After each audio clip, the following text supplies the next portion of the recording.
Dans 2 Rois, chapitre 6, au verset 11 à 12. C'est l'histoire d'un roi, le roi de Syrie, qui complotait contre l'homme de Dieu. Il complotait contre le peuple d'Israël, contre le véritable peuple que le Père c'est-à-dire avait agréé.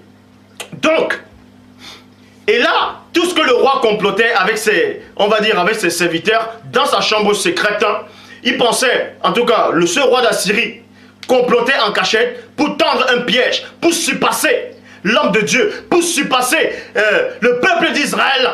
Ce peuple d'Israël qui était béni et qui était protégé contre la fausse doctrine. En tout cas, quand le messager est là, il est protégé contre la fausse doctrine. C'est pour ça qu'il est dit dans Nombre 23 que l'enchantement ne peut rien contre Tindi, ni la divination contre Israël. Donc pour ça, le roi d'Assyrie, il complotait contre le peuple d'Israël.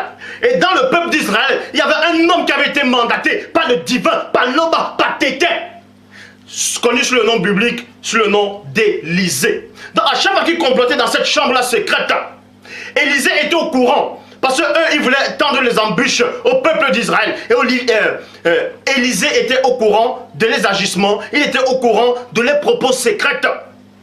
Donc dans 2 Rois chapitre 6 au verset 11 à 12, il est dit: le roi de Syrie a eu le cœur agité. Il appela ses serviteurs, virgule, et il a dit 2 points. Ne voulez-vous pas me déclarer lequel de nous est pour le roi d'Israël? Point d'interrogation. L'un de ses serviteurs répondit 2 points. Personne, ô roi mon seigneur, mais Élisée.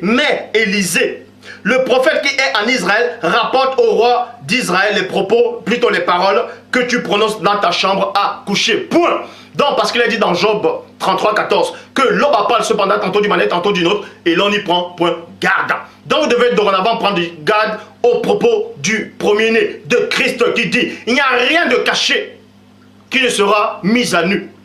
Donc, tout ce que les gens feront en secret pour nuire aux serviteurs de Dieu, pour nuire au peuple que le Père a protégé, que le Père veut qu'ils atteignent la perfection, la sanctification, la purification.